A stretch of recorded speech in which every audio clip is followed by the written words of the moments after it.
লাগেনি তো ভাই? মানে এক্ষুনি একটা অ্যাক্সিডেন্ট হতে হতে বেঁচে গেল। তো ফাইনালি গাইজ অনেক দিন পর আজকে বেরিয়ে পড়লাম আমরা একটা রাইডের উদ্দেশ্যে। বাট আমরা এখন যাচ্ছি NH-12 দিকে। তো NH-12 এখন শুনেছি যে মারাত্মক বিভীষিকার অবস্থা, কোথা দিয়ে মানুষ যাচ্ছে। তো যাই হোক, আমরা NH-12 দিকে যাচ্ছি। তো NH-12 প্রচণ্ড এখন মারাত্মক অবস্থা। NH-12 শুনেছি নাকি জল উঠে গেছে। তো আমরা NH-12 দিকে যাচ্ছি, কতটা জল উঠেছে দেখতে। তাতে আমরা যদি কিছু মাছ ছেড়ে দিয়ে আসতে পারি, অবশ্যই ভবিষ্যতে মাছ আমরা তার জন্য সংরক্ষণ করতে পারবো।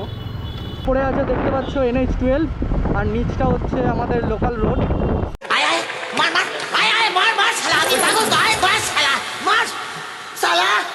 আমি কি 55 ঘন্টা নাকি সালা যে বাচ্চা সালা ডাউনলোড করে বাজি দিয়ে যাচ্ছে। কিন্তু এদের কাছে কখনোই রুলস রেগুলেশনটা ম্যাটার করে না, কারণ এরা রুলস রেগুলেশনের নও জানে না। ফাইনালি আমরা চলে এসেছি একটা মানে কি বলবো, করুণ জায়গায়, যেটা আমরা কলকাতা নবদ্বীপ কৃষ্ণনগর জায়গাটা আমরা অনেকক্ষণ ধরে এক্সপ্লোর করব বলে আমরা বসেছিলাম। বাট সেই জায়গায় অবভিয়াসলি আমরা এসে পৌঁছে গেছি। এখানে দেখতে পাচ্ছ একটা ওই যে দূর হইতে একটা গাড়ি অলরেডি খারাপ হয়ে আছে। NH-12 মতো জায়গায় ওই যে অলরেডি একটা খারাপ হয়ে আছে গাড়ি। আর এদিকে রোডটা অলরেডি সমুদ্র মন্থন, আর এদিকে অবভিয়াসলি জল একদম কত দূর, ভাইজার অবধি উঠে যাচ্ছে।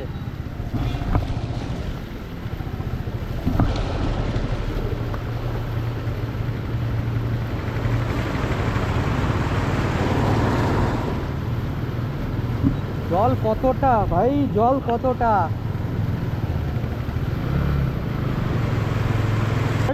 Look at this.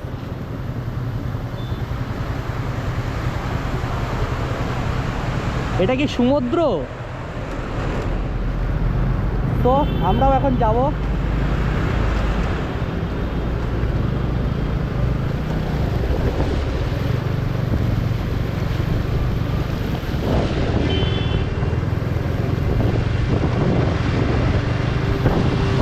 আস্তে আস্তে আস্তে আস্তে আস্তে।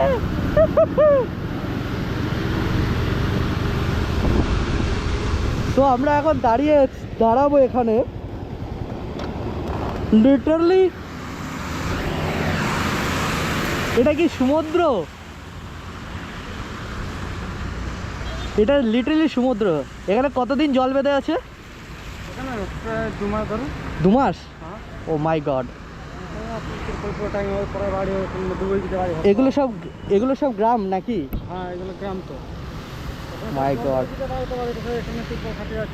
কেউ ঘর ভাড়া আছে। তা NH-12 কি অবস্থা, লিটারালি ধারণার বাইরে। জল কত দূর আসছে, ড্রেনের যে পাইপের নালি, সেই পাইপের নালি অবধি ডুবে গেছে, গাড়ির চাকার হাফ অবধি জল। লিটারালি আমার বাইক ডুবে যাচ্ছিল। তো টোটো যেগুলো আছে, টোটো ওখান থেকেই ব্যাক করছে, ঘুরে যাচ্ছে, টোটোর যাওয়ার কোনো রাস্তা নেই। কি অবস্থা, সমুদ্র ফেল। লিটারালি এখানে পায়ে জল চলে আসছে। আরো কমে গেল, নাহলে খুব জোর চলে আসছে। এটার কোনো নিকাশি ব্যবস্থা নেই না, করছে না তো কেউ। NH-12 যে PWর মতো জায়গা, সেই জায়গায় PWD কোনো রকম কোনো এখানে ব্যর্থ। তারাও এখানে কোনো রকম কোনো স্টেপ নিচ্ছে না। রাস্তার ওপর জল, এত মানুষের যাতায়াতের সমস্যা, কীভাবে যাচ্ছে? লিটারালি আমার বাইক স্টার্ট অফ হয়ে গেছিলো। কত গাড়ি আছে, রাস্তার গাড়ি আছে, অ্যাম্বুলেন্স আসছে, তারা তো দেখবে, তারা তো দেখছে, কিছু তো করছে না, তারা তো দেখছে। এখানে মোটামুটি 60খানা ঘর আছে, তার মধ্যে প্রায় 55টাই বাড়ির বাইরে। এলাকা ছেড়ে বেরিয়ে আসতে বাধ্য হয়েছে। তো ওইদিকে যারা বাড়ি করেছিল, তারা এখন ওইখান থেকে বাড়ি ছেড়ে দিয়ে লিটারালি এখানে এসে বসবাস করছে, কারণ জল যেভাবে গেছে পুরো পাড়াটা জলে ভর্তি। তাই এই যে অবস্থা জলে, এই জলগুলো টোটালি ওইদিকে পাড়াটায় ঢোকে। তো যার জন্য ওরা ছেড়ে দিয়ে এদিকে এসে শিফট হয়েছে। এই যে অলরেডি কৃষ্ণনগর রেল ব্রিজের ওপরে রেল যাচ্ছে, একদম রেল ব্রিজের নিচের অবস্থা এটা। লিটারালি বাইকের অবস্থা কি,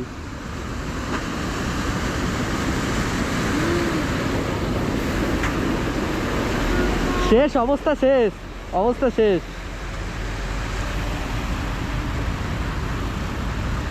এই তো অবস্থা, যার কোনো রকম কোনো নিকাশি ব্যবস্থা নেই।